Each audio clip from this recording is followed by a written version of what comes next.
tous, quel plaisir de vous retrouver comme chaque matin. Bienvenue à vous si vous nous rejoignez à l'instant sur Direct 8 et vous avez bien fait. Nous voilà partis ensemble pour une heure de bien-être et aujourd'hui une émission pratique, du concret, de l'utile, du quotidien puisqu'on va parler ensemble d'alimentation et on va ce matin se poser les bonnes questions, faire le tri, déjouer les pièges du marketing alimentaire. Trop souvent, on se laisse porter, transporter, manipuler, conditionner. On avale les yeux fermés, on accorde notre confiance aveuglément. Alors ce matin ensemble, eh bien, on va renouer avec notre bon sens, avec notre sens critique.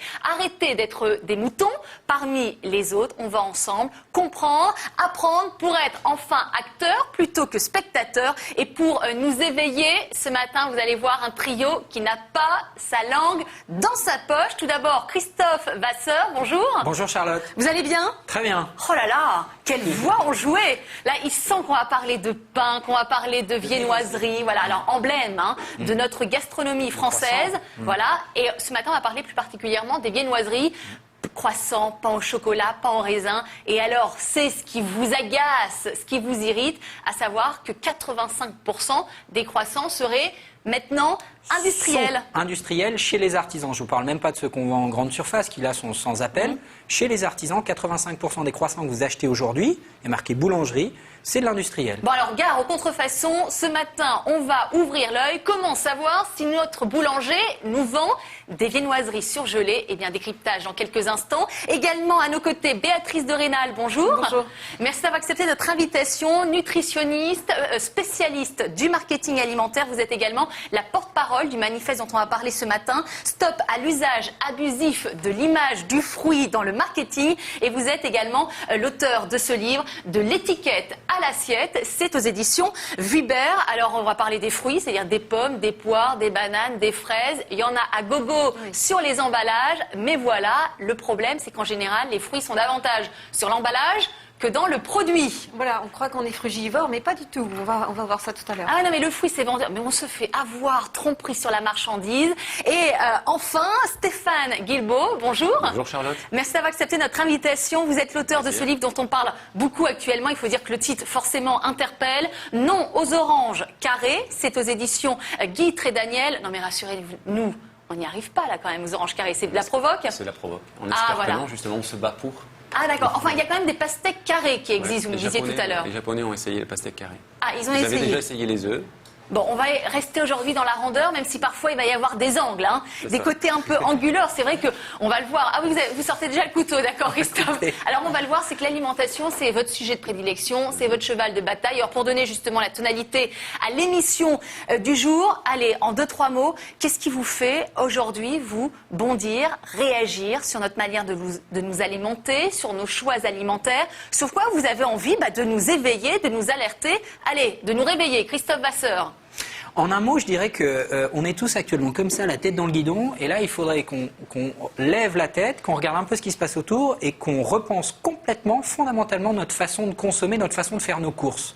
En l'occurrence, aller de façon privilégiée chez le commerçant, chez l'artisan, engager un vrai dialogue avec lui pour savoir ce qu'on achète, se faire conseiller, ce qu'il n'y a jamais en grande surface, et acheter en connaissance de cause. C'est-à-dire, on paye certes plus cher, mais pourquoi? C'est meilleur, c'est plus sain, ça se conserve plus longtemps, on n'en jette pas, et au final, c'est pas plus cher que ce qu'on achète en grande surface. Béatrice de Rénal, trop de confiance. Vous pensez qu'on accorde une confiance quasiment aveugle aux produits qui nous sont proposés dans le commerce? Je pense qu'on ne prend pas assez de temps pour lire les étiquettes, mais en delà de ça, je pense que, un petit peu comme vous, je vais aussi parler d'argent, de gros sous, c'est que finalement, il faut quand même pas rêver. On ne peut pas avoir du beurre au prix de la margarine avec en plus le sourire de la crémière. Donc, si vous voulez des bons produits, il faut quand même mettre l'argent qu'il faut dedans. Si vous voyez du foie gras à 1 euro le kilo, quelque part, vous dites, bon, c'est louche, c'est pas possible.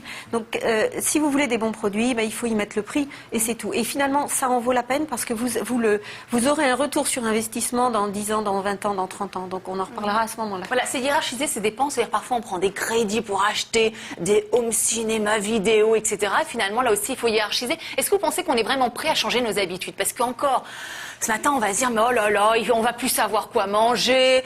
C'est le scénario de la peur qui va nous être dégainé. Est-ce que vous pensez qu'on est vraiment prêt à changer nos habitudes pour le meilleur? Le meilleur moyen de lutter contre la malbouffe, ça reste l'information. Et je crois que les gens sont prêts à le faire 3 fois par jour avec leur assiette. Le problème, c'est que l'information n'arrive pas jusqu'à eux. parce qu'elle est, on a coupé, on a annihilé une information dans le cerveau. Le marketing est très très fort pour nous faire croire ce qu'on veut entendre. Et donc du coup, les gens sont vraiment perdus. Bon, perdus parce qu'il y a des informations qui sont sur les allégations santé, et perdus parce que les gens ont peur. Il y a une sorte de marketing de la peur en permanence, et les gens sont obligés d'écouter le seul maître à penser qui est la télévision, les médias. Vu à la télé. Ouais, vu à la télé, mais radio, médias, sur le bien manger, le bien penser. Donc, voilà. On manque de sens critique, Béatrice de Rênal. Le sens critique, ça c'est évident. Après, il faut effectivement que l'alimentation soit une priorité. Or aujourd'hui, les gens préfèrent mettre de l'argent dans un téléphone portable ou dans tout autre bien de consommation électronique au détriment d'un investissement, encore une fois, à plus long terme. Mais qu'est-ce qu'on a à y gagner à bien manger? Parce que nous, en effet, finalement, au goût, nous, dès lors que c'est bon au goût, ça veut dire qu'on mange bien. Oui, d'accord, mais le bon goût, c'est une question d'éducation aussi.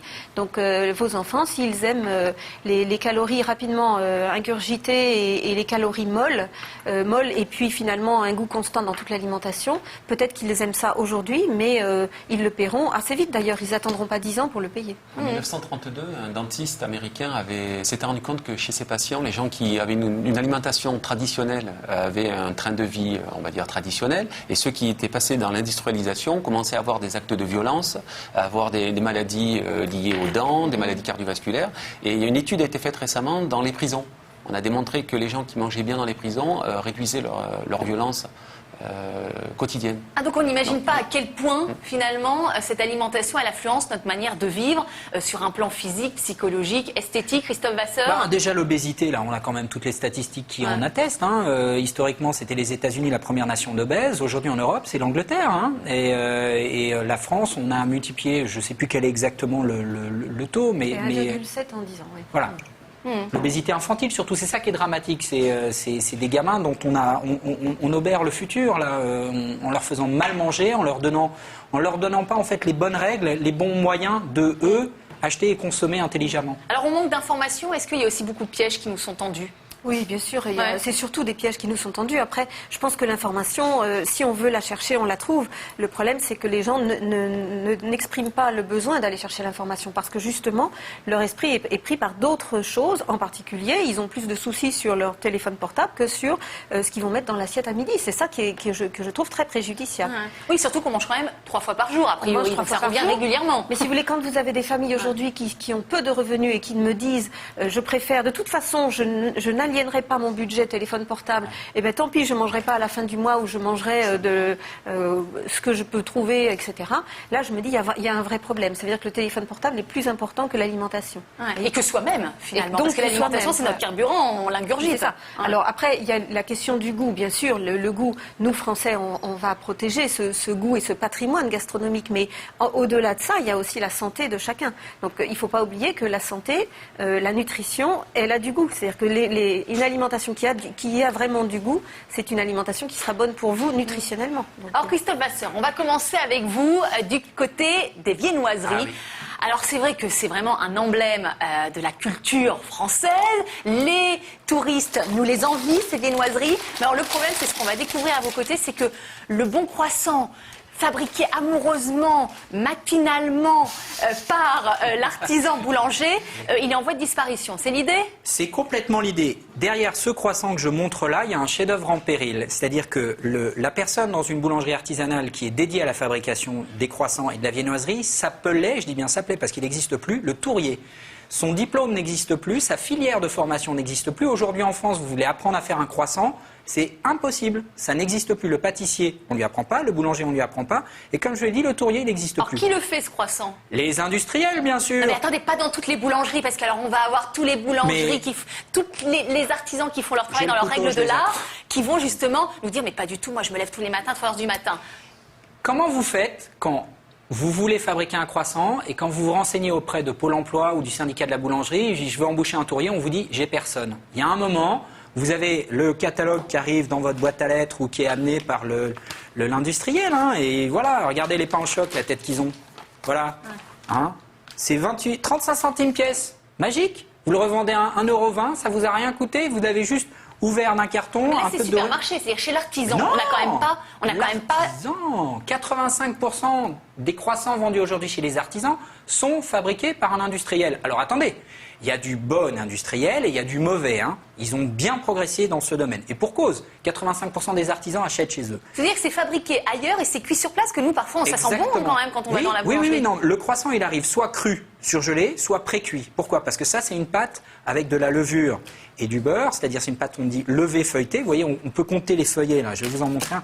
Regardez, vous voyez là, on compte, je ne sais pas si la caméra peut faire un gros plan. Petites marches. Voilà. Ça, c'est la caractéristique d'une pâte levée feuilletée. Donc, elle peut arriver soit crue brute, soit elle a déjà levé, il n'y a plus qu'à mettre de la dorure et on met au four. Dans les deux cas, ça reste un produit industriel.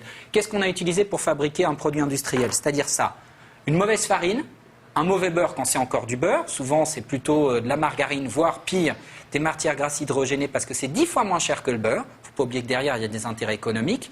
C'est du lait en poudre, c'est des œufs en poudre, c'est même plus du sucre, c'est du fructose, du sirop de glucose, du sucre inverti, de la trémoline, enfin plein de choses. Et on a, en termes d'aspect, enfin c'est vendu, ça s'appelle croissant, hein. Alors, quelles sont les grandes différences pour qu'on arrive justement, nous, à les différencier, ces croissants artisanaux et les croissants industriels? Voyez là, regardez. Ça, on le voit, ça c'est de l'artisanal. Vous rentrez dans une boulangerie, déjà vous pouvez compter les feuilles. Hein. Plus il y a de feuilles, mieux c'est. C'est pas plus, on doit pouvoir les compter. C'est-à-dire qu'un travail, un croissant, c'est simple, un croissant fabriqué de manière industrielle, c'est 10 minutes entre le moment où on incorpore la farine avec l'eau, le reste, etc. Un croissant artisanal, vous partez du même top départ, c'est entre 24 et 30 heures. Pourquoi? Parce que une pâte à croissant, ça fermente pendant minimum 24 heures avant d'être incorporée avec du beurre plié, on appelle ça touré. Un industriel, il n'a pas le temps. Hein. Lui, il mélange tout. Donc, on utilise des farines très appauvries pour avoir la plasticité qui permet d'enchaîner. Et résultat des courses, oui, ça en a l'aspect.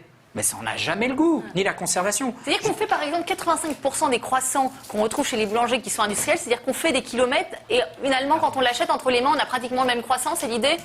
Ouais, voilà, vous faites 10 boulangeries, ça se trouve, c'est le même fournisseur à chaque fois. Et ce qui était historiquement, vous voyez, regardez comme c'est fort. L'industriel, là, il a mis du jaune.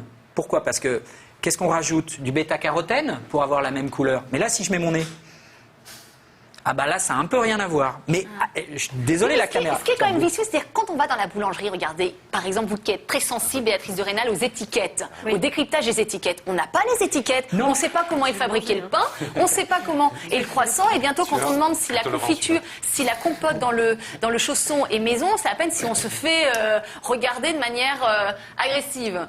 Alors, il ne faut pas oublier que l'artisanat, le métier d'artisan boulanger, c'est un métier difficile, particulièrement dur.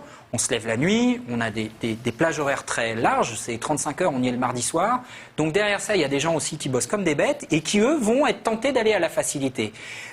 Ces filières, je dirais toute la profession, n'a jamais été, à mon sens, assez valorisée pour qu'on montre que l'artisan boulanger, c'est un type qui a droit à la même reconnaissance sociale qu'un avocat, qu'un chef d'entreprise. Pourquoi? Parce qu'il honore un métier, un patrimoine, en travaillant avec ses mains et en respectant une recette. Mais effectivement, on n'est plus beaucoup de passionnés, à savoir à vouloir travailler avec les meilleures matières premières du marché, qui sont les plus chères certes, à utiliser des temps de fabrication très longs, mais qui permettent de sortir. Voilà, je vous ai amené un chausson de chez moi, c'est pas de compote. Hein. La compote, il faut savoir qu'en moyenne, c'est 25% de fruits. Le reste, c'est de l'eau, des trucs chimiques, etc. Là, c'est de la pomme fraîche. Alors oui, la première fois que vous goûtez ça, vous dites, c'est pas aussi sucré que... Oui, c'est vrai, il n'y a plus de sucre.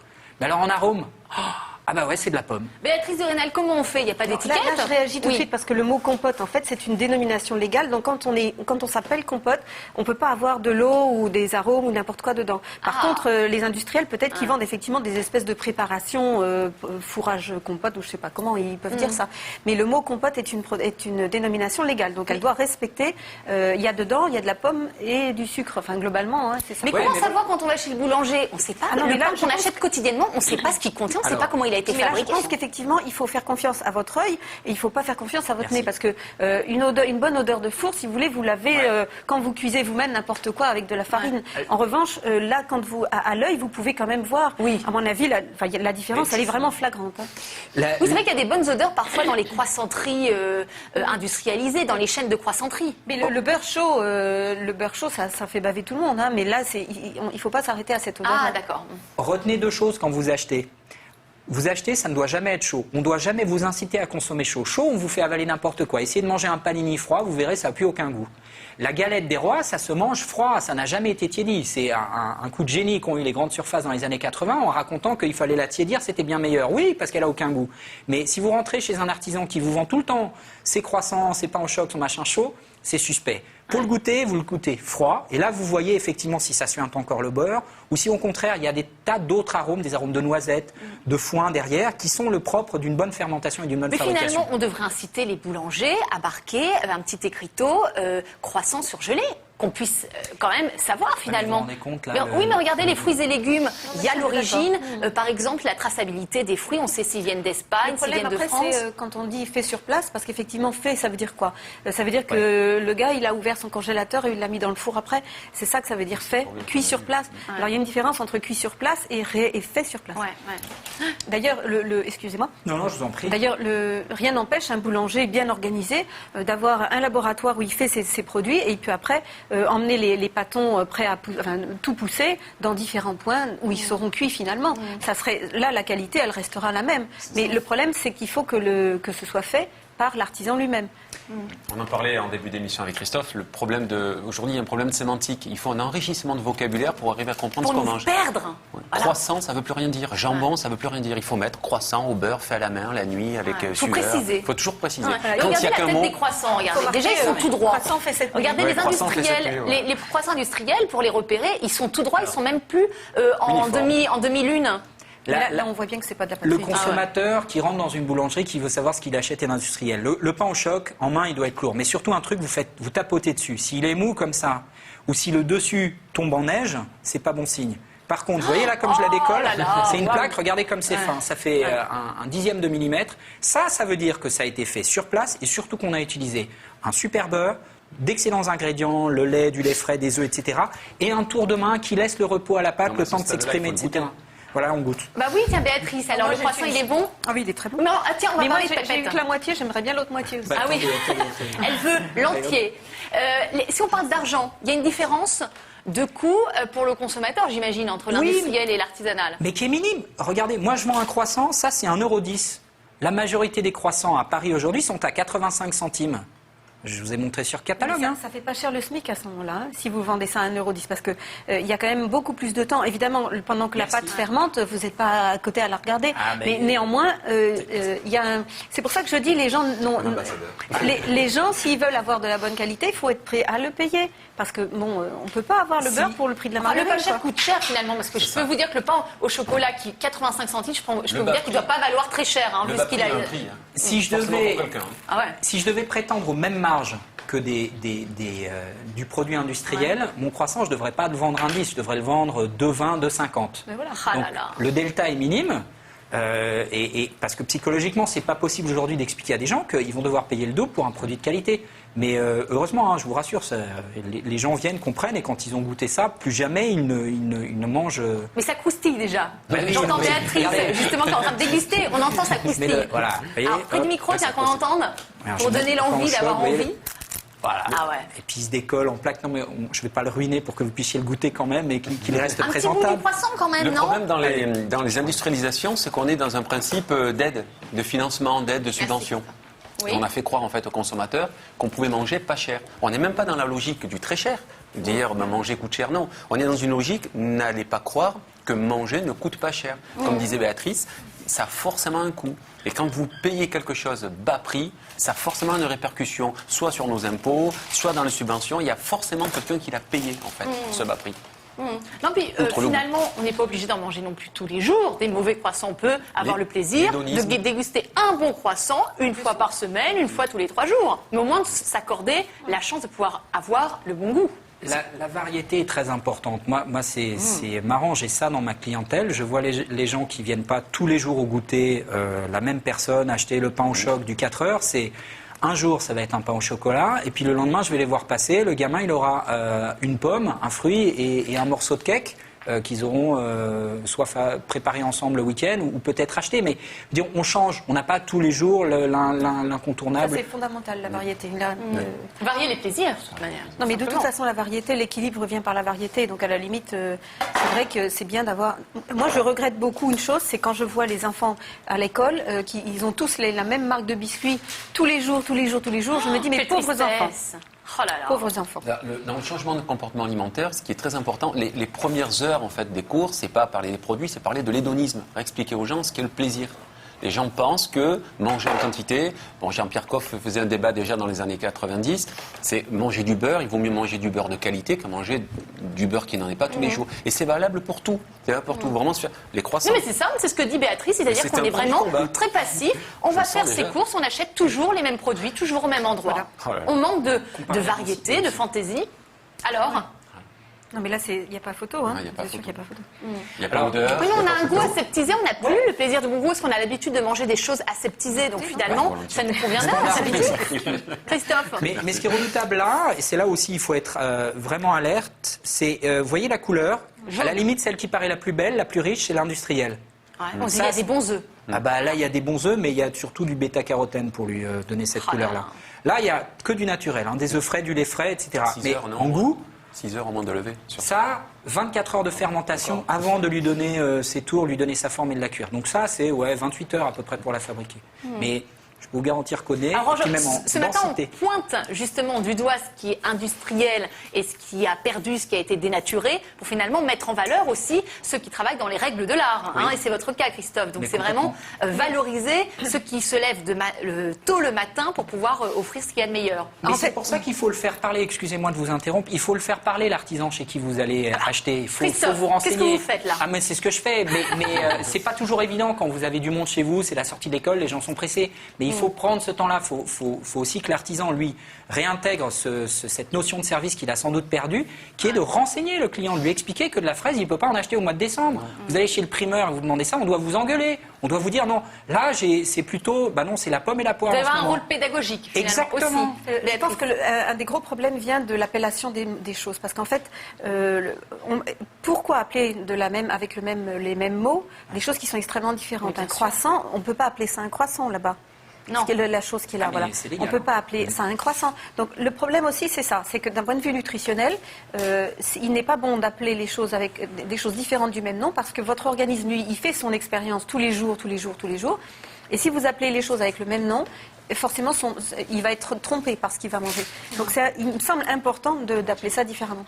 Alors on va poursuivre avec vous, Béatrice de Rênal. On va passer alors du goût sucré des viennoiseries à un autre goût sucré. On va parler notamment des yaourts ce matin ensemble, mais pas seulement. On va parler de la manière dont les fruits sont mis en vedette sur les emballages des produits alimentaires. Alors vous êtes la porte-parole justement du manifeste Stop à l'usage abusif de l'image du fruit dans le marketing. C'est-à-dire vous trouvez que la pub abuse des fruits il y en a un peu partout et finalement, on va le voir ce matin, nulle part. Eh ben, c'est ça le problème. C'est-à-dire que si vous êtes un martien et que vous arrivez dans un rayon ultra frais, par exemple, vous allez vous dire, on me dit non, les Français, qu'est-ce qu'ils mangent comme fruits? Parce que vous allez avoir des emballages qui sont pleins de fruits. En plus, c'est des coloré. belles fraises avec un petit peu de rosé dessus. Enfin, donc vous vous dites, mais c'est merveilleux, le 5 fruits par jour, ça y est, on y est. Eh bien, pas du tout. Parce qu'en réalité, vous voyez, les emballages sont vraiment couverts de fruits. Et Ça donne dedans, envie. il y a 5% de fruits, c'est-à-dire une fraise, allez, on va dire une fraise des bois par pot. Hein. Une fraise des bois par pot. Donc, si vous voulez, le problème, c'est que moi, j'ai eu des patients qui m'ont dit, mais madame, je mange des fruits parce que je mange du yaourt aux fruits. Donc là, je me suis dit, il y a un vrai problème. Alors, on a fait ce manifeste avec, évidemment, des industriels qui eux, veulent défendre l'image du fruit parce qu'ils font des fruits, mais aussi parce que on ne veut pas que le consommateur soit trompé par rapport à ça. Alors, les fruits, il y en a partout. Et pour vous, il y a un fruit sur la marchandise. Mais très clairement. Et d'ailleurs, Voilà. la loi vous dit que vous ne devez pas tromper le consommateur, ni dans la dénomination, ni dans l'apparence de ce que vous présentez. Or, là, quand vous regardez ces produits, par exemple, vous voyez que plus de la moitié du pot est pris par des fruits, alors que dedans, il y a même pas 10% de fruits. Et ce que vous reprochez, c'est la présence disproportionnée des fruits sur l'emballage. L'idée, c'est qu'il y en a beaucoup plus sur l'emballage que dans le pot. Voilà. Mais la loi vous dit, vous devez représenter sur l'emballage les ingrédients à proportion de ce qu'ils ont dans la recette. Or là, il y a tromperie puisque la recette ne contient à peine 10% de fruits. Mais pourquoi ils ne respectent pas la loi s'il y a une loi qui existe? Parce que, en fait, il y a beaucoup de... Parce que c'est comme ça, personne jusque-là les a attaqués. Ah, donc les industriels font ce qu'ils veulent, comme ils veulent, c'est ça? Mais est-ce qu'il y a un peu de l'argent quand même là-dessous? Écoutez, je ne sais pas. Attendez, il y a une loi, ils ne respectent pas, personne qui contrôle? Qui contrôle la DGCCRF et surtout, ils s'autocontrôlent entre eux puisque s'il y en a un qui ne travaille pas correctement, les autres vont l'agresser. Or là, probablement qu'il y a certainement plusieurs industriels qui se disent soyons tranquilles et continuons comme ça. Je ne sais pas. Toujours est-il que pour vous, consommateurs, je vous dis, ça, ce n'est pas du fruit. C'est du yaourt, avec tous les avantages du yaourt, mais ce n'est pas du fruit. C'est-à-dire que le fruit, c'est vendeur? C'est-à-dire que pour un industriel, de mettre des fruits partout, sur l'emballage, au-dessus, sur les contours, ça fait vendre? Le fruit, c'est le plaisir, le goût sucré, c'est les vacances, c'est le soleil, c'est la plage, etc. Donc le fruit fait vendre. Ça, c'est évident. D'ailleurs, vous en avez partout, du fruit, sur beaucoup d'emballages, y compris sur des boissons, par exemple, comme ça, où de fruits, il y a 10% de fruits. C'est-à-dire que vous avez ça de jus de fruits, à partir de concentré. Donc, vous voyez, le fruit, il est loin. Le reste, c'est de l'eau, du sucre, etc. Donc, pitié, laissez le fruit là où il est. Et là, c'est du yaourt ou des produits laitiers, mais pas du fruit. Oui, c'est ça. Quand on arrive dans le rayon consacré au yaourt, on a le sentiment que tout est mis en avant au profit du fruit et le laitage est inexistant. Là-dessus, vous n'avez pas une goutte de lait ou de yaourt. C'est vrai. C'est que du fruit. Regardez, vous pouvez prendre l'emballage sur toutes ces coutures, vous verrez, il y a du panier, il y a du fruit, mais il n'y a pas de lait.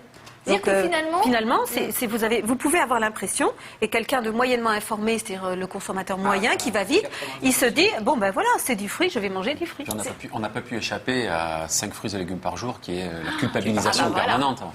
Alors, ils surfent sur la mouvance. C'est vrai aussi que l'État ayant fait une campagne publicitaire énorme avec 5 fruits et légumes par jour, les industriels, ils ont dit, on va en profiter, on va surfer derrière cette vague-là, et puis on va mettre 5 partout. Alors là, vous n'avez pas tellement d'exemples ici, mais vous allez voir dans les rayons, le chiffre 5 sur des produits à base où il y a un petit peu de fruits dedans, il est partout. Et c'est toujours 5, pas 3, ni 5, ni 4, c'est 5. Donc il y a beaucoup de profiteurs là-dedans. Donc c'est pour ça qu'on a fait ce manifeste pour dire stop. Bon, vous savez quoi? Nous, on va faire juste un petit stop, juste une petite pause, le temps de la publicité. Alors j'espère qu'on va pas trop avoir de yaourt aux fruits.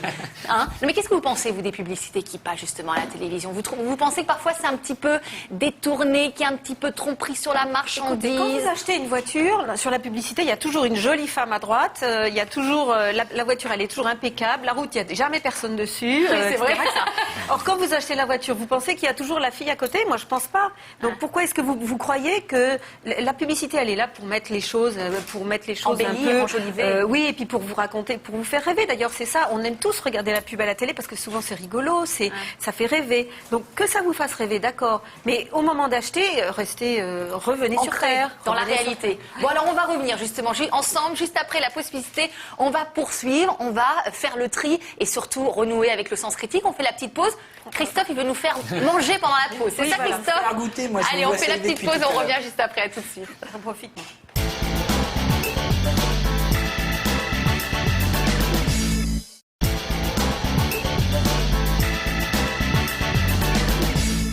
Allez, de retour sur le plateau du bien-être. Alors, on a grignoté un petit peu. On aimerait tellement vous faire partager à la maison parce que c'est vrai que c'est savoureux à souhait. Vous qui n'aimez pas à la base les chaussons aux pommes, Béatrice de Rênal, là, il y a eu un déclic. Oui, parce qu'en fait, c'est vrai qu'il y a de la vraie pomme dedans et c'est pas trop sucré. Enfin, c'est bien sucré, mais pas trop sucré.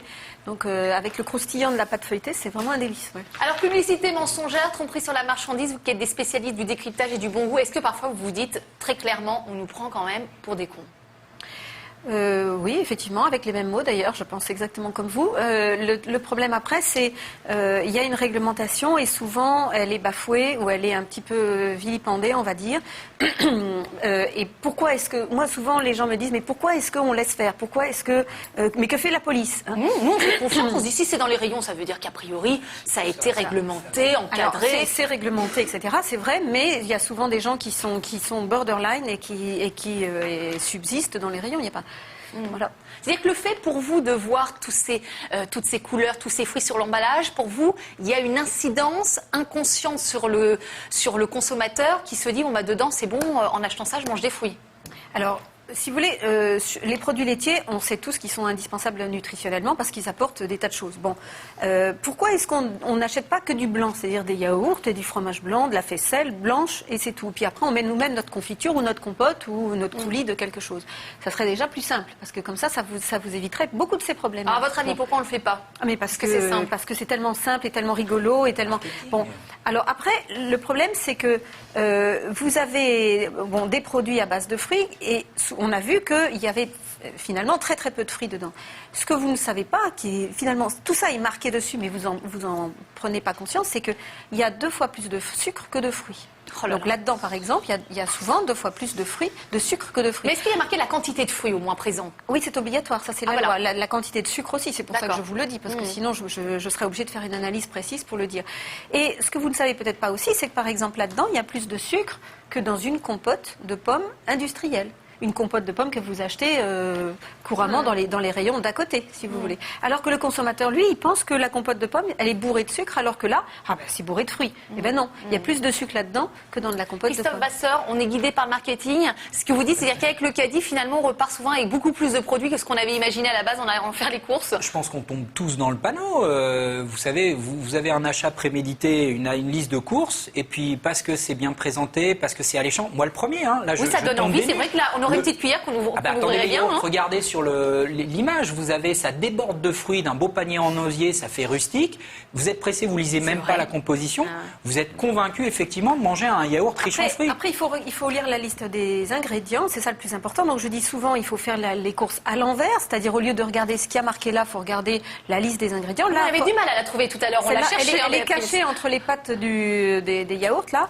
Mais si vous lisez la liste des ingrédients, vous allez voir qu'il y a des marques où il y a plus de fruits que de sucre. Donc il faut vraiment regarder. Justement, comment voir, parce que c'est un rayon mais d'une longueur incroyable, celui consacré aux produits laitiers, comment savoir que dans ce produit-là, il y a en effet réellement des fruits? Alors c'est pas compliqué, il suffit de lire l'étiquette. Alors vous prenez un samedi après-midi, au lieu d'aller faire de la gym, vous allez faire votre marché, vous prenez une bonne paire de lunettes, vous prenez un petit siège pour vous asseoir dans les rayons, et puis vous comparez, vous lisez. Vous allez être édifié. Vous allez voir que dans certains produits, il y a du yaourt, du fruit, du sucre. Dans d'autres, il y a une liste d'ingrédients qui est grande comme ça. Dans d'autres, il y a du sucre, plus du sirop de glucose, plus des maltodextrines, plus je sais pas quoi. Ça veut dire que c'est un yaourt au sucre finalement.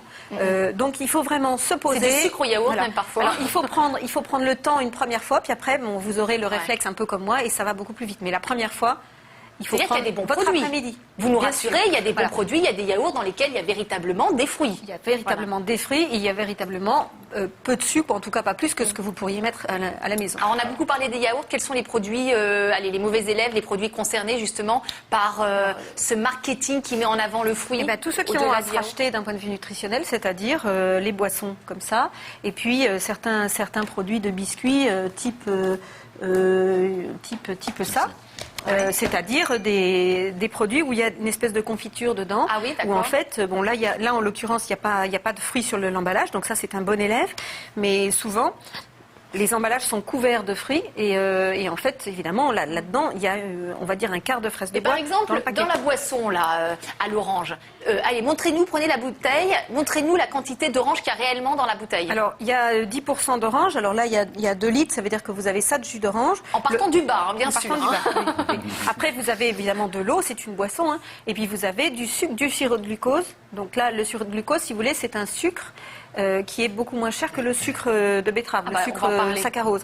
Donc là, le problème, c'est que vous allez en trouver pas partout, parce qu'en fait, il est contingenté au niveau européen, mais vous allez en trouver de plus en plus, en tout cas dans ce type de produit. Alors, il a des propriétés, c'est-à-dire qu'il remplace le sucre avantageusement parce qu'il y a du volume. Il a un pouvoir sucrant qui est légèrement inférieur au saccharose, et donc vous allez le trouver dans ce type de boisson. Et il est accusé en fait de syndrome métabolique, c'est-à-dire il est accusé de provoquer les maladies métaboliques qu'on a aujourd'hui, c'est-à-dire l'obésité, etc. Ah oui, donc c'est pas un produit anodin du tout. Non. Nous, nutritionnistes, on déconseille absolument la consommation de ce type de produits de façon importante, notamment pour les enfants. Or, c'est dans les produits pour enfants que vous en avez souvent le plus. Puis il y a un packaging, regardez, là, on vous met un beau lapin sur l'emballage de céréales. Alors ça, c'est autre chose. Ça, c'est adorent. pour séduire les enfants, parce qu'en fait, vous savez que les enfants ne le refusent rien, c'est l'enfant roi. Donc, quand on est dans le Puis c'est caddie... compliqué à table avec les enfants aussi. Hein. Oui, mais dans le supermarché, c'est encore plus compliqué, parce que l'enfant, il dit non, je veux ça. Pourquoi? Parce qu'il y a le lapin. Et une autre céréale qui sera peut-être meilleure, eh ben, il n'en veut pas parce qu'il n'y a pas le lapin dessus. Donc, si vous voulez, là, il faut être un peu plus autoritaire, nous les parents, en disant c'est moi qui décide ce que tu dois manger, et bon, voilà, ça c'est pas bon ou c'est bon. Stéphane. Alors, ce que je voulais dire, je partage tout à fait l'avis de Béatrice sur les fruits, sur les fruits dans les emballages. Mon avis est sans appel. C'est-à-dire que lire les étiquettes, c'est bien un moment. Ce que j'apprends aux apprenants quand j'étais formateur en changement de comportement alimentaire, c'est de leur dire, prenez du recul. Personne ne vous oblige à consommer des produits faits par l'industrie agroalimentaire. Reprenez un bon vieux yaourt de ferme, prenez de la confiture que vous avez faite, que vos grands-parents ont fait, et vous mangerez différemment. Oui, mais le Rien bon ne yaourt vous de oblige. ferme dans le pot en yaourt, quand vous avez une famille de 4 personnes, il faut avoir le budget. Non. C'est super simple à faire des yaourts. Là, justement, Ah bah sur les alors, yaourts, si on n'a pas le budget, il faut avoir le temps après. c'est Il y a toujours un argument. Il y a toujours. une Pour vous, c'est priorité. des mauvais alibis. C'est une priorité. Si on veut rester devant les consoles de jeux vidéo plutôt que de faire à manger, c'est un choix. C'est comme tout à l'heure, si on préfère acheter des portables plutôt que de mettre un budget santé. Mais voilà, il faut C'est en un faire choix. une hiérarchie. Mais c'est vrai que c'est pas donné à tout le monde d'avoir même la culture et la chance d'être élevé dans un milieu comme ça où on privilégie le goût à toute autre chose. Mais quand même, n'oubliez pas que le paradoxe français qui nous protège relativement des maladies diverses et variées, c'est d'abord cette sacro-sainte l'amour que l'on porte à la nourriture et au bien manger. Donc, si vous devez laisser quelque chose à vos enfants, c'est cet amour-là. Et vous le trouverez chez des artisans et peut-être pas forcément dans un rayon de grande surface. Alors, comme on n'a pas toujours l'information, paraît-il qu'il y a un site qui donne beaucoup d'informations. On en parlait justement pendant la pause publicitaire. C'est le site mangerbouger.fr. Donc, pour avoir justement des informations qui ne nous parviennent pas obligatoirement, bah là, vous pouvez aller les trouver justement sur ce site. Alors, on va passer... Stéphane Guilbault, à vous qui avez écrit ce livre au titre éloquent, Non aux oranges carrées, aux éditions Guitry Daniel et Lidl. Alors là aussi, c'est un livre où on va apprendre beaucoup plus de choses qu'on ne l'imaginait et on va s'intéresser avec vous à la viande. Alors, fils de boucher, et alors le paradoxe, c'est que vous trouvez que qu'on mange beaucoup trop de viande. Oui. Déjà, alors, c'est-à-dire beaucoup trop, c'est-à-dire en fait, on est toujours dans la même logique marketing. On fait croire aux gens que l'alimentation, c'est une affaire de sous. On leur explique que manger, c'est avoir un quotidien. Bon, on a vécu les années 39-45 en France et en Europe de façon générale avec le manque de viande. Donc, après-guerre, on a commencé à instaurer dans les mentalités qu'un repas sans viande n'était pas un repas. Pourtant, l'Organisation mondiale de la santé préconise 300 grammes de viande par semaine. Ah non, mais nous, c'est 300 grammes par jour. Par jour, tout à fait. Bientôt qu'on va manger. Alors que c'est plutôt par semaine. Alors, il n'y a pas de loi, c'est pas parce qu'on a mangé 600 grammes une semaine. C'est pour montrer que, dans ma famille, mes enfants n'en mangent pas la semaine. Ils ne mangent pas de viande à la cantine, ni de poisson, et je préfère qu'ils en mangent le week-end. Mais de la bonne. Mais de la bonne. Voilà. Alors, la bonne, c'est quoi? C'est de la bio. Parce qu'aujourd'hui, moi, je suis un adepte de la viande bio, particulièrement. Mais qu'est-ce que ça change? La viande bio. D'une viande traditionnelle qu'on achète chez le bon boucher, qui l'a bien découpée. Je suis adepte du terme bio et pourtant j'aurais à dire dessus. Je préférais qu'on dise viande traditionnelle parce que déjà dans la viande bio, elle a une valeur nutritive, elle a une valeur gustative, elle fait du bien à la planète. Parce qu'en fait, on n'est pas dans des cheptels de 250 000 bêtes qu'on parque, qu'on maltraite, qu'on séquestre et qu'on pique avec des stress-nils ou des antibiotiques. Le problème... C'est interdit aujourd'hui. Oui, c'est interdit aujourd'hui. Elle est importée. Donc elle est importée, donc du coup on arrive avec une viande qui a été piquée. Ça dépend, c'est marqué sur l'étiquette quand c'est importé. Donc si oui, la viande tout à fait. française. Oui, mais nous on ne sait pas. Voilà. Si, c'est marqué en clair sur l'étiquette. Ah, donc nous on peut. D'accord, mais quand on va chez le boucher, c'est marqué. C'est obligatoire. Pas chez l'artisan. Et puis les produits transformés, souvent on met de préciser que il y a une partie qui a été faite avec un porc qui est arrivé de tel endroit. Enfin, c'est très compliqué à décrypter. On a le sentiment quand on va chez le boucher que la viande elle a été bien sélectionnée justement. Il y a sélection française, de tradition française, il y a les petits logos. Chez certains artisans, c'est le cas. Oui. Mon père le premier me disait c'est très difficile pour un boucher de connaître les origines de sa viande, de connaître la filière. Les bouchers sont persuadés que leur viande n'a pas été maltraitée. C'est vous dire, ils sont persuadés qu'ils n'ont pas. Et pourtant, il y en a beaucoup qui ont été maltraités. C'est-à-dire finalement, ils ne savent pas toujours ce qui a été fait en amont, c'est ça? C'est ça. C'est ça. Ce qui me gêne dans la viande bio, c'est la saisonnalité, par exemple. on a fait croire aux consommateurs qu'on pouvait consommer du bœuf ou du porc toute l'année. Donc on est dans une logique anti-bio qui fait qu'on a l'engraissement final de la bête qui doit se faire en intérieur. Parce qu'on ne peut plus le faire au pâturage, puisqu'on veut du bœuf en juillet, en août, en décembre, en septembre. L'ensillage au maïs est très encadré dans le cahier des charges bio.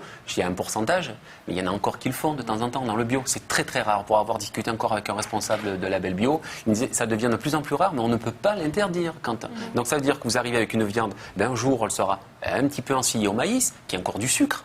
Et d'autres qui seront qui seront fourrés avec de l'herbe. Mais nous, on a le sentiment qu'un repas sans viande, finalement, dans beaucoup de familles, c'est pas un vrai repas. C'est le plus difficile à gérer. C'est vraiment le plus difficile parce que moi-même le premier, préconisant cette sorte de prêche et de bonne parole, alors on est facilement auto-convaincu par ce qu'on dit, mais préconisant ça, je me disais, qu'est-ce qu'on va faire aujourd'hui en fait? Mais il n'y a que des lentilles, des carottes, mais ça va au bout d'un moment. C'est dur à se convaincre, c'est vraiment très dur. Bon, quels sont les risques justement à manger trop de viande finalement?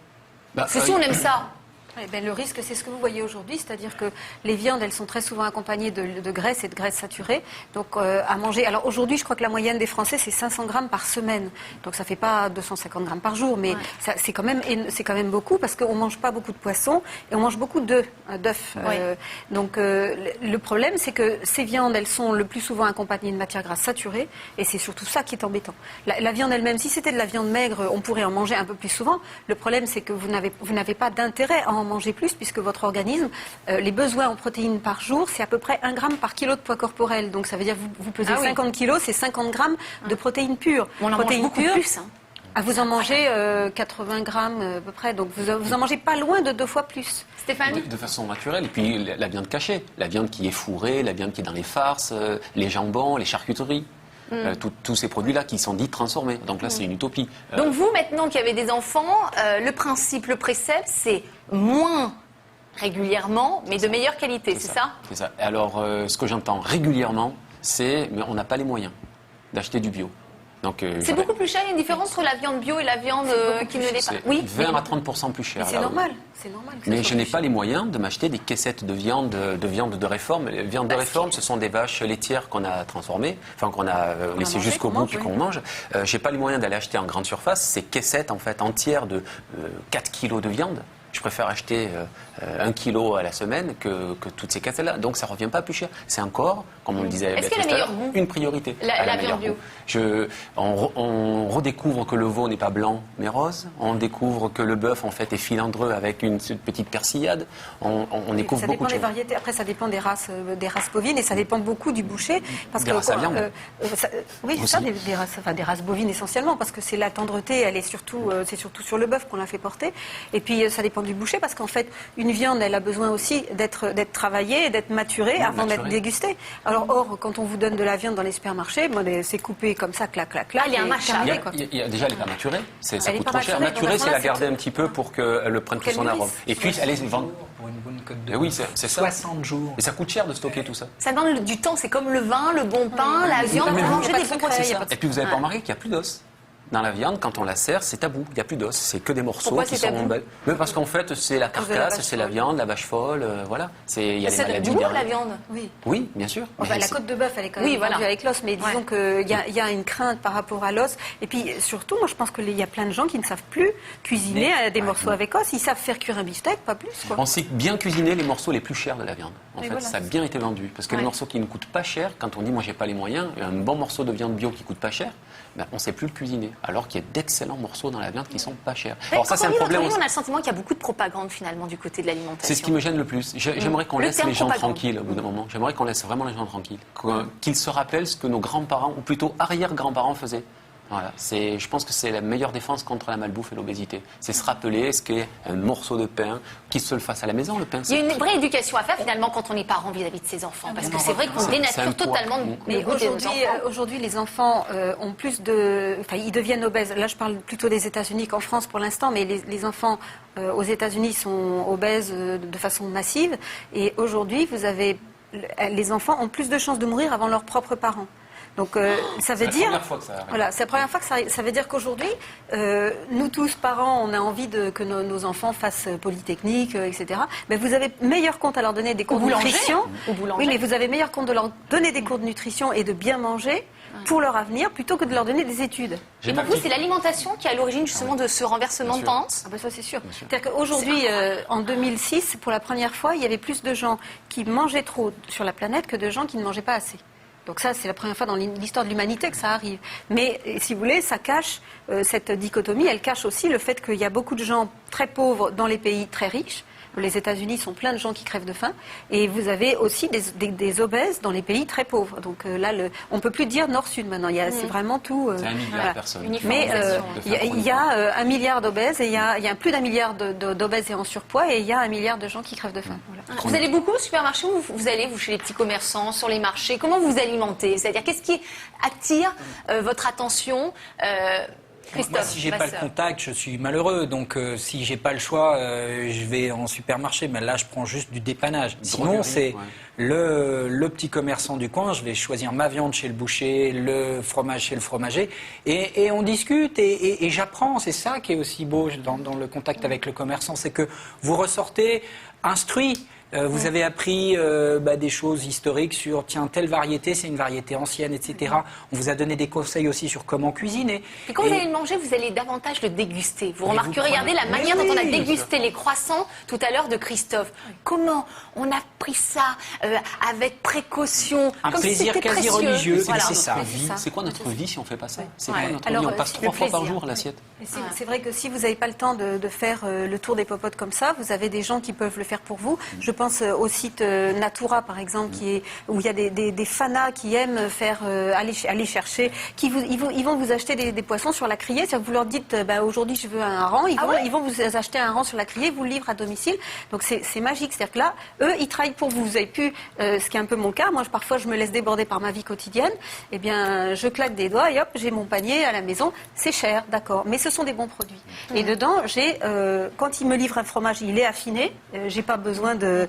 Et si vous voulez, c'est jamais la mauvaise surprise, parce que quand vous achetez un avocat dans un supermarché, vous dites, bon, qu'est-ce qu'il va avoir dans le ventre? Je prends le risque. Bon, je l'ouvre, il est noir. Oui, voilà. Oui, c'est vrai. Alors que chez Natura, vous achetez un produit, voilà, vous le mangez et il est bon. Vous remarquerez, quand on mange mal, on mange plus. Parce que regardez, paquet de gâteaux, par exemple, ou les pains au chocolat, là, les pas bons. C'est tellement du vent que finalement, après en avoir mangé un, vous avez encore faim, parce que ça vous nourrit pas. Donc vous en mangez un deuxième, un troisième, puis finalement, il faut acheter beaucoup plus qu'un seul paquet. Alors, oui, mais ça coûte beaucoup plus cher finalement de mal manger. C'est le problème du light, c'est ça. C'est parce qu'on a un besoin de manger, et quand on n'a pas satisfaction, on va le chercher ailleurs. Il faut satisfaire le corps et l'esprit. Ouais, c'est ça. Voilà, avoir le plaisir déjà en achetant, c'est déjà en soi le plaisir, une émotion. Alors, on va parler alors là, on parlait de sucre tout à l'heure, le fameux sirop glucose, fructose. Alors lui, il est partout sur les produits sucrés, pratiquement partout. Et c'est alors un sucre que vous n'aimez pas du tout. Enfin, il a le goût du sucre, mais c'est pas vraiment un sucre. C'est l'idée. Pour faire très court, historiquement, il est né dans les années 50 aux États-Unis. C'est le maïs qu'il a fallu transformer, c'était de l'or jaune. Et donc, il y avait une première solution qui était le HFCS, le High Fructose Corn Syrup 45. Qui avait un goût trop rond. On l'a amélioré, les Japonais l'ont amélioré dans les années 70 pour en faire quelque chose qui ressemble au saccharose, mais avec un goût quand même beaucoup plus rond. Et on a commencé à le remplacer. On enlève le sucre qui coûtait... Quand je dis sucre, c'est le sucre blanc qui était déjà raffiné, qui coûte peu cher, qui est encore trop cher pour l'industriel. On a mis du sirop de glucose-fructose. Alors, pour faire vite sur le sirop de glucose-fructose, c'est une hydrolyse d'amidon de maïs encore, donc c'est du sucre.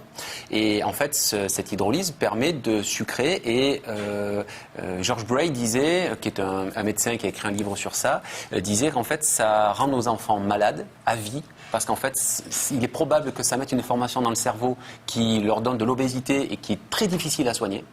Et puis l'autre inconvénient de ce glucose-fructose, c'est que en fait les gens consomment de la calorie liquide sans s'en rendre compte et sans être malades. Donc, il est sorti de son droit de réserve quand il a dit ça. Il n'y a pas des répercussions sur le court terme, mais c'est sur le long terme. Mais déjà, le cerveau ne sait pas, sur le court terme aussi, bien sûr. C'est-à-dire que c'est du sucre que vous allez... le problème, c'est que c'est un sucre tellement simple qu'il sollicite immédiatement l'insuline. Et du coup, votre insuline, elle est sans arrêt sollicitée. Et à ce moment-là, vous avez faim en permanence, si vous laissez. Donc, il n'y a pas de satiété. En fait, la leptine et l'insuline ne sont pas stimulées par la sécrétion. Et donc, en fait, c'est interminable. ce qui me gêne le plus encore, et c'est là où on va rejoindre la supercherie permanente, c'est que beaucoup de produits qui existaient déjà ont insigneusement changé les ingrédients. Ils sont passés du sucre au glucose fructose, mais sans en avertir le consommateur. Donc je dis, lisez les ingrédients. Chaque fois, je dis... Mais attendez, on n'achète plus de paquets de gâteaux, hein, parce que là, il y en a dans tous les paquets de gâteaux. Non, il n'y en a pas dans tous les paquets de Oh, gâteaux. pratiquement, il y en a. Attendez, il y a une marque peut-être. Oui, il y a une marque. Ouais, il y a une marque. il y en a une. Il y en a une, oui. Oh là, On peut la citer pouvoir puisqu'elle la donner parce que. la Eh ben, seule. c'est Bonne Maman. C'est Bonne Maman. Ah, c'est pas moi qui l'ai dit. Ouais. Non, mais c'est la seule. la seule qui mettent pas de. D'ailleurs, ils font leurs biscuits au sucre de canne. Ce sont vrai. les seuls. Ils mettent donc, pas d'huile hydrogénée, ils mettent Ils mettent du pas beurre. de matière grasse végétale J'en parle hydrogénée, avant. etc. C'est la seule Indépendance, qu'on trouve. neutralité, formidable, vous remarquerez. Hein, Et parce c'est que pas- là, vous n'êtes pas affilié à ce groupe-là. Ah, Non, non, pas du tout, c'est pas du une tout. information Attention, qui est aboutie. C'est les seuls Voilà. hors artisan. Oui, Parce que tout à dans fait, les grandes voilà. surfaces, on trouve aussi des produits artisans qui sont très souvent placés de façon locale. Oui, mais glucose, Voilà. fructose, on se dit fructose, c'est le fruit c'est Oui. le sucre du fruit, tout Mais va là, bien. c'est pas de fruits, c'est de maïs. pas la même chose. c'est Ah, pas la même voilà. chose. C'est de maïs. Et puis, c'est une enzyme, en fait. D'ailleurs, pour la petite anecdote, c'est une enzyme qui est mise dans le maïs qui permet de transformer, faire cette fameuse hydrolyse. Et il faut savoir que le premier tuait les gens. On s'était rendu compte que l'enzyme était dangereuse. Ah oui, Il a d'accord. fallu changer l'enzyme, c'est les Japonais qui l'ont trouvé, pour que ce soit plus tolérable. Non, mais ce qui est hallucinant, c'est que j'imagine que s'ils ont remplacé le sucre par du glucose fructose, c'est parce que c'était moins cher aussi pour les ça. industriels. Alors, Mais- ce qui est hallucinant, c'est que, moi je comprends pas, c'est que les produits sont de plus en plus chers dans les supermarchés et on nous met ça. dedans des ingrédients de moins en Vous moins ne savez chers. pas, Mais c'est pas moins cher. Je suis pas sûre que les produits soient moins chers parce que si vous regardez les Les hausses. ingrédients sont moins chers. Non, mais je suis pas, excusez-moi, je suis pas sûre que les produits soient plus Plus chers, chers, d'accord. parce que si vous regardez effectivement la baisse de coûts des ingrédients qui sont mis en œuvre, mais après il y a une augmentation des salaires, des charges, des machins. Alors est-ce que l'un dans l'autre, ils ont une marge qui n'est, est-ce que la marge a grandi? Je ne suis pas sûre. J'habite dans le sud, il y a deux boissons particulières. Il y a un petit sirop qui est fait par un moulin, qui on donnerait le bon Dieu sa confession, puisque depuis que je suis dans le sud, il existe. Et une autre boisson qui se boit avec de la limonade et qui permet d'imiter un petit peu l'aspect d'un soda. Et ben, ces deux boissons, en fait, ont mis du glucose fructose. Je leur ai écrit, ils m'ont jamais répondu. Je leur demande pourquoi vous faites ça. Ils ne me répondent pas. Non, mais on fait l'indifférence. En attendant, les choses sont dans le commerce. Puis nous, on achète. Ah non, mais attendez, ce sera fini. Hein. Mouton, moi jamais. Voilà, on va se ressaisir la prochaine fois qu'on ira faire nos courses. Alors, je rappelle les titres de vos livres. Béatrice de Rênal, de l'étiquette à l'assiette. C'est aux éditions Vuibert. C'est en famille que vous l'avez écrit? Oui. Voilà, il y a Alix, Béatrice et Sophie de Rênal. Et enfin, Non aux oranges carrés de Stéphane Guilbault aux éditions Guy Trédaniel, éditeur. Merci à vous trois, voilà, Merci. de nous avoir accompagnés durant cette heure. Merci à vous de nous avoir suivis. On vous souhaite une très très belle journée. Puis on se retrouve demain, 10h, 11h. Excellente journée à vous tous.